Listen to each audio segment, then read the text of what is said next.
வணக்கம் நண்பா. Best 5G all-rounding smart phone under 35,000 அப்படின்னு சொல்லிட்டு யூடியூப்பில் எக்கச்சக்கமாக வீடியோஸ் இருந்தாலும் நம்ம வீடியோ கிளிக் பண்ணி வந்ததுக்கு ரொம்ப நன்றி நண்பா. இந்த வீடியோவில் டிஸ்பிளேக்கு எது பெஸ்ட், பேட்டரிக்கு எது பெஸ்ட், கேமிங்க்கு எது பெஸ்ட், கேமராக்கு எது பெஸ்ட் அப்படின்னு சொல்லிட்டு டீட்டெயில்டாக பார்க்கலாம். சப்போஸ் நீங்கள் இந்த பட்ஜெட் செக்மெண்ட்டில் ஒரு 5G மொபைல் வாங்கணும் அப்படின்னா உங்களுக்கு இந்த வீடியோ 100% யூஸ்ஃபுல்லாக இருக்கும். ஸோ வீடியோ ஸ்கிப் பண்ணாமல் கடைசி வரைக்கும் பாருங்கள் நண்பா. இந்த பொசிஷனில் நம்ம பார்க்கக்கூடிய மொபைல் என்னென்னு பார்த்தீங்கன்னா மோட்டோ H50 Pro தான். இந்த மொபைலில் நம்மளுக்கு 6.7 இன்ச்சஸ்க்கான 1.5K ரெசல்யூஷன் கொண்ட POLED பேனல் யூஸ் பண்ணியிருக்காங்க. 144 ஹெர்ட்ஸ்க்கான ரெஃப்ரெஷ் ரேட் இருக்குது அண்ட் HDR10+க்கான சப்போர்ட்டும் இருக்குது.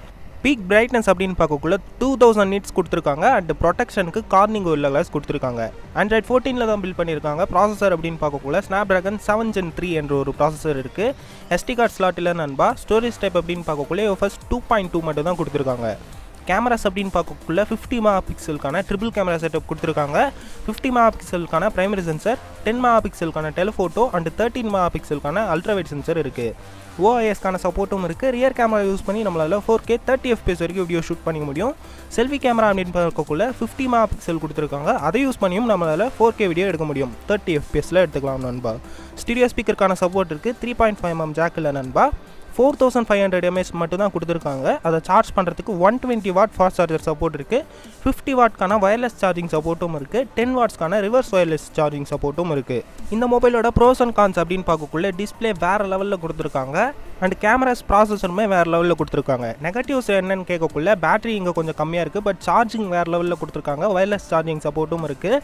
SD கார்டு ஸ்லாட் இல்லாதது ஒரு சின்ன நெகட்டிவாக இருக்குது. அண்ட் இது ஒரு மோட்டோ மொபைல் என்றதால ஸ்டாக் ஆண்ட்ராய்டு எக்ஸ்பீரியன்ஸ் உங்களுக்கு கிடைக்கும். ஆட்ஸ் அண்ட் ப்ளோட்வேர்ஸ் எதுவுமே இருக்காது நண்பா. இது ஒரு பெரிய பாசிட்டிவாக நான் பார்க்குறேன்.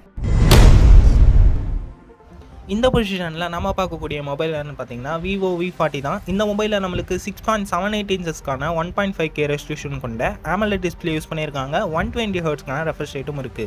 பீக் பிரைட்னஸ் அப்படின்னு பார்க்கக்குள்ள 4500 நிட்ஸ் கொடுத்துருக்காங்க. ஒரு வேறு லெவலான பிரைட்டான டிஸ்பிளே அப்படின்னு சொல்லி ஆகணும். ப்ரொடெக்ஷனுக்கு ஸ்காட் சென்சேஷன் ஆல்ஃபா என்ற ஒரு ப்ரொடெக்ஷன் கொடுத்துருக்காங்க அண்ட் IP69க்கான ரேட்டிங்கும் இருக்குது. Android 14 பில்ட் பண்ணியிருக்காங்க. ப்ராசஸர் அப்படின்னு பார்க்கக்குள்ள Snapdragon 7 Gen 3 என்ற ஒரு ப்ராசஸர் இருக்குது. SD கார்டு ஸ்லாட் இல்லை நண்பா. UFS 2.2 ஸ்டோரேஜ் மட்டும் தான் கொடுத்துருக்காங்க. கேமராஸ் அப்படின்னு பார்க்கக்குள்ள 50 மெகா பிக்சலுக்கான டுவல் கேமரா செட்டப் கொடுத்துருக்காங்க. 50 மெகா பிக்சலுக்கான primary sensor, 50 mega pixel ultrawide sensor இருக்குது. OISக்கான சப்போர்ட்டும் இருக்குது. ரியர் கேமரா யூஸ் பண்ணி நம்மளால் 4K 30 FPS வரைக்கும் வீடியோ ஷூட் பண்ண முடியும். செல்ஃபி கேமரான்னு பார்க்கக்குள்ள 50 மெகா பிக்சல் கொடுத்துருக்காங்க. அதை யூஸ் பண்ணியும் நம்மளால் 4K 30 FPS வரைக்கும் வீடியோ ஷூட் பண்ண முடியும். ஸ்டீரியோ ஸ்பீக்கருக்கான சப்போர்ட் இருக்குது. 3.5mm ஜாக் இல்லை நண்பா. In display finger print sensor கொடுத்துருக்காங்க. பேட்டரின்னு பார்க்கக்குள்ள 5500 mAh பேட்டரி கொடுத்துருக்காங்க. 80 வாட்க்கான ஃபாஸ்ட் சார்ஜிங் சப்போர்ட் இருக்குது. ரிவர்ஸ் வயர்டு சார்ஜிங் சப்போர்ட்டும் இருக்குது நண்பா. இந்த மொபைலோட ப்ரோஸ் அண்ட் கான்ஸ் அப்படின்னு பார்க்கக்குள்ள டிஸ்பிளே சூப்பராகவே கொடுத்துருக்காங்க நண்பா. ப்ரொடெக்ஷனுமே தார்மாராக கொடுத்துருக்காங்க அண்ட் வாட்டர் ப்ரூஃபும் கொடுத்துருக்காங்க நண்பா. மற்றபடி ப்ராசஸருமே இங்கே ஓரளவுக்கு டீசெண்டாக தான் கொடுத்துருக்காங்க. மீடியம் கிராஃபிக்ஸ் செட்டிங்ஸில் எந்தவித பிரச்சனையும் கேமிங்கில் வராது. ஹை கிராஃபிக்ஸ் செட்டிங்ஸ் போகக்குள்ள ஒரு சின்ன லேக்ஸ் இருக்கும் நண்பா. அண்ட் இங்கே கேமராஸுமே வேறு லெவலில் இருக்குது. ஜைஸ் கூட கொலாபரேஷன்லாம் பண்ணியிருக்காங்க. ஸோ வீடியோஸ் அண்ட் ஃபோட்டோஸ்லாம் ரொம்பவே சூப்பராக இருக்குது நண்பா. அண்ட் செல்ஃபி கேமராலாம் நம்மளுக்கு 4K சப்போர்ட் கொடுத்துருக்குறது ஒரு பெரிய பாசிட்டிவாக நான் பார்க்குறேன். அண்ட் ஸ்டீரியோ ஸ்பீக்கருக்கும் கொடுத்துருக்காங்க நண்பா. In display finger print sensor and battery வேறு லெவலில் கொடுத்துருக்காங்க.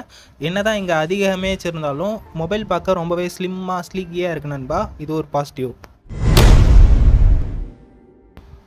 இந்த பொசிஷனில் நம்ம பார்க்கக்கூடிய மொபைல் என்னென்னு பார்த்தீங்கன்னா Samsung S23 FE தான். இந்த மொபைலில் நம்மளுக்கு 6.4 இன்ச்சஸ்க்கான full HD+ dynamic AMOLED display use பண்ணியிருக்காங்க. 120 ஹெர்ட்ஸ்க்கான ரெஃப்ரெஷ் ரேட் இருக்குது அண்ட் HDR10+க்கான சப்போர்ட்டும் இருக்குது. பீக் பிரைட்னஸ் அப்படின்னு பார்க்கக்குள்ள 1450 நெட்ஸ் கொடுத்துருக்காங்க. ப்ரொடெக்ஷனுக்கு கார்னிங் கோரில்லா கிளாஸ் 5 ப்ரொடெக்ஷன் கொடுத்துருக்காங்க அண்ட் IP68க்கான ரேட்டிங்கும் இருக்குது. Android 13 மட்டும் தான் பில்ட் பண்ணியிருக்காங்க. ப்ராசஸர் அப்படின்னு பார்க்கக்குள்ள Exynos 2200 என்ற ஒரு ப்ராசஸர் இருக்குது. SD கார்டு ஸ்லாட் இல்லை நண்பா. இந்த மொபைலோட கேமராஸ் அப்படின்னு பார்க்கக்குள்ள 50 மெகா பிக்சலுக்கான ட்ரிபிள் கேமரா செட்டப் கொடுத்துருக்காங்க. 50 மெகா பிக்சலுக்கான primary sensor, 8 mega pixel telephoto, 12 mega pixel ultrawide sensor இருக்குது. OISக்கான சப்போர்ட்டும் இருக்குது. ரியர் கேமரா யூஸ் பண்ணி நம்மளால் 8K 24 FPS வரைக்கும் வீடியோ ஷூட் பண்ண முடியும் அண்ட் 4K 60 FPS வரைக்கும் வீடியோ ஷூட் பண்ண முடியும். செல்ஃபி கேமரான்னு பார்க்கக்குள்ள 10 மெகா பிக்சல் கொடுத்துருக்காங்க. அதை யூஸ் பண்ணி நம்மளால் 4K 4K 60 FPS வரைக்கும் வீடியோ ஷூட் பண்ணி முடியும். ஸ்டீரியோ ஸ்பீக்கருக்கான சப்போர்ட் இருக்குது. 3.5mm ஜாக் இல்லை நண்பா. In display finger print sensor கொடுத்துருக்காங்க. 4500 mAhக்கான பேட்டரி, அதை சார்ஜ் பண்ணுறதுக்கு 25 வாட் ஃபாஸ்ட் சார்ஜர் சப்போர்ட் இருக்குது. 15 வாட்ஸ்க்கான வயர்லெஸ் சார்ஜிங் சப்போர்ட் இருக்குது அண்ட் ரிவர்ஸ் வயர்லெஸ் சார்ஜிங் சப்போர்ட்டும் இருக்குது நண்பா. இந்த மொபைலோட ப்ரோஸ் அண்ட் கான்ஸ் அப்படின்னு பார்க்கக்குள்ள டிஸ்பிளே வேறு லெவலில் கொடுத்துருக்காங்க அப்படின்னு தான் சொல்லி ஆகணும். ப்ரொடெக்ஷனுமே நல்லா இருக்குது அண்ட் IP68க்கான ரேட்டிங்கும் கொடுத்துருக்காங்க. இது ஒரு பாசிட்டிவ். அண்ட் ப்ராசஸர் டீசெண்டாக கொடுத்துருக்காங்க. என்ன ஒரு சின்ன நெகட்டிவ் அப்படின்னு பார்த்தீங்கன்னா Android 13ல் மட்டும் தான் பில்ட் பண்ணியிருக்காங்க. பட் இதுலேயும் ஒரு பாசிட்டிவ் இருக்குது. என்னென்னு கேட்டிங்கன்னா, இது சாம்சங் மொபைல்ன்றதால 4 இயர்ஸ்க்கான சாஃப்ட்வேர் அப்டேட் அண்ட் 5 இயர்ஸ்க்கான செக்யூரிட்டி பேட்ச் அப்டேட் கொடுப்பாங்க. ஸோ தட் இதை நம்ம Android 17 வரைக்கும் அப்டேட் பண்ணிக்கலாம். ஸோ எந்த வித பிரச்சனையும் இல்லை நண்பா. கேமராஸ் இங்கே வேறு லெவலில் கொடுத்துருக்காங்க அப்படின்னு தான் சொல்லி ஆகணும். 8K வீடியோலாம் எடுக்க முடியாது, ஒரு பெரிய பாசிட்டிவாக நான் பார்க்குறேன். அண்ட் செல்ஃபி கேமராவில் 4K வீடியோ எடுக்க முடியாது, ஒரு பெரிய பாசிட்டிவ் நண்பா. பேட்டரி இங்கே 4500 mAh தான் இருக்குது அண்ட் சார்ஜிங்குமே பாக்ஸில் இருக்காது, நம்ம ஷாப்பில் வாங்கிக்கிற மாதிரி தான் இருக்கும். எக்ஸ்ட்ரா பே பண்ணுற மாதிரி வரும் நண்பா. மற்றபடி இங்கே எக்ஸ்ட்ரா ஃபீச்சர்ஸ்லாம் வேறு லெவலில் இருக்குது. கேமராஸில் ஒரே டைமில் 4Kல எல்லா லென்ஸ்லையும் நம்ம ஸ்விட்ச் பண்ணிக்க முடியும். அண்டு ரிவர்ஸ் வயர்லெஸ் சார்ஜிங்லாம் கொடுத்துருக்காங்க. எனக்கு டீசெண்டான பெர்ஃபார்மன்ஸ் கொண்ட ஒரு சூப்பரான கேமரா மொபைல் வேணும் அப்படின்னா இந்த மொபைலை நீங்கள் சூஸ் பண்ணிக்கலாம் நண்பா. இந்த பொசிஷனில் நம்ம பார்க்கக்கூடிய மொபைல் என்னென்னு பார்த்தீங்கன்னா OnePlus Nord 4 தான். இந்த மொபைலில் நம்மளுக்கு 6.74 இன்ச்சஸ்க்கான 1.5K ரெசல்யூஷன் கொண்ட ஃப்ளூயிட் AMOLED டிஸ்பிளே யூஸ் பண்ணியிருக்காங்க. 120 ஹெர்ட்ஸ்க்கான ரெஃப்ரெஷ் ரேட் இருக்குது. HDR10+க்கான சப்போர்ட்டும் இருக்குது. பீக் பிரைட்னஸ் அப்படின்னு பார்க்கக்குள்ள 2150 nits கொடுத்துருக்காங்க. Android 14ல் பில்ட் பண்ணியிருக்காங்க. ப்ராசஸர் அப்படின்னு பார்க்கக்குள்ள Snapdragon 7+ Gen 3 என்ற ஒரு சூப்பரான ப்ராசஸர் யூஸ் பண்ணியிருக்காங்க. SD கார்டு ஸ்லாட் இல்லை நண்பா. கேமராஸ் அப்படின்னு பார்க்கக்குள்ள 50 மெகாபிக்சலுக்கான டுவல் கேமரா செட்டப் தான் கொடுத்துருக்காங்க. OIS-க்கான சப்போர்ட்டும் இருக்குது. 50 மெகாபிக்சலுக்கான primary sensor, 8 megapixel wide angle sensor இருக்குது. ரியர் கேமரா யூஸ் பண்ணி நம்மளால் 4K 30 FPS வரைக்கும் வீடியோ ஷூட் பண்ணி முடியும். செல்ஃபி கேமரா 16 மெகாபிக்சல் தான் கொடுத்துருக்காங்க.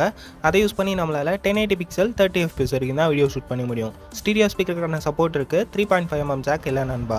In display finger print sensor கொடுத்துருக்காங்க. 5500 mAhக்கான பேட்டரி, அதை சார்ஜ் பண்ணுறதுக்கு 100 வாட் ஃபாஸ்ட் சார்ஜர் சப்போர்ட் இருக்குது. இந்த மொபைலோட ப்ரோஸ் அண்ட் கான்ஸ் அப்படின்னு பார்க்கக்குள்ள டிஸ்பிளே வேறு லெவலில் கொடுத்துருக்காங்க. 1.5K ரெசல்யூஷனில் ஃப்ளூயிட் AMOLED டிஸ்பிளே அண்ட் HDR10+லாம் இருக்கிறதால ரொம்பவே சூப்பரான வியூவிங் எக்ஸ்பீரியன்ஸ் உங்களுக்கு கிடைக்கும். அண்ட் 120 ஹெர்ட்ஸ் இருக்கிறதால ரொம்பவே ஸ்மூத்தான எக்ஸ்பீரியன்ஸும் உங்களுக்கு கிடைக்கும். SD கார்டு ஸ்லாட் இல்லாதது ஒரு சின்ன நெகட்டிவாக இருக்குது. அண்ட் கேமராஸ் டீசெண்டாக இருக்குது. பட் செல்ஃபியில் 4K எடுக்க முடியாதது ஒரு சின்ன நெகட்டிவாக இருக்குது. அண்ட் ஸ்டீரியோ ஸ்பீக்கரும் கொடுத்துருக்காங்க. அண்ட் கேமிங்குமே வேறு லெவலில் இருக்க போகுது. ஏன்னா இங்கே சூப்பரான ப்ராசஸர் யூஸ் பண்ணியிருக்காங்க. ஹை கிராஃபிக் செட்டிங்ஸில் போகக்குள்ள மட்டும் ஒரு சின்ன லேக்ஸ் இருக்கும். மற்றபடி பெரிய விஷயம் எதுவும் இல்லை நண்பா. கேமிங்க்கு ஏற்ற மாதிரி பெரிய பேட்டரியுமே கொடுத்துருக்காங்க. ஸோ வேறு லெவலில் பண்ணியிருக்காங்க அப்படின்னு தான் சொல்லியாகணும். இந்த பொசிஷனில் நம்ம பார்க்கக்கூடிய மொபைல் என்னென்னு பார்த்தீங்கன்னா iQOO Neo 9 Pro தான். இந்த மொபைலில் நம்மளுக்கு 6.78 இன்ச்சஸ்க்கான LTPO AMOLED டிஸ்பிளே கொடுத்துருக்காங்க. HDR10+க்கான சப்போர்ட்டும் இருக்குது. 144 ஹெர்ட்ஸ்க்கான ரெஃப்ரெஷ் ரேட் கொடுத்துருக்காங்க. பீக் பிரைட்னஸ் அப்படின்னு பார்க்கக்குள்ள 3000 nits கொடுத்துருக்காங்க. Android 14ல் பில்ட் பண்ணியிருக்காங்க. ப்ராசஸர் அப்படின்னு பார்க்கக்குள்ள Snapdragon 8 Gen 2 என்ற ஒரு சூப்பரான ப்ராசஸர் யூஸ் பண்ணியிருக்காங்க. SD கார்டு ஸ்லாட் இல்லை நண்பா. ஸ்டோரேஜ் ஸ்டெப் அப்படின்னு பார்க்கக்குள்ள UFS 4.0 என்ற ஒரு ஸ்டோரேஜ் ஸ்டெப் இருக்குது. கேமராஸ் அப்படின்னு பார்க்கக்குள்ள 50+8 என்ற ஒரு டுவல் கேமரா செட்டப் கொடுத்துருக்காங்க. 50 மெகாபிக்சலுக்கான primary sensor, 8 megapixel wide angle sensor இருக்குது.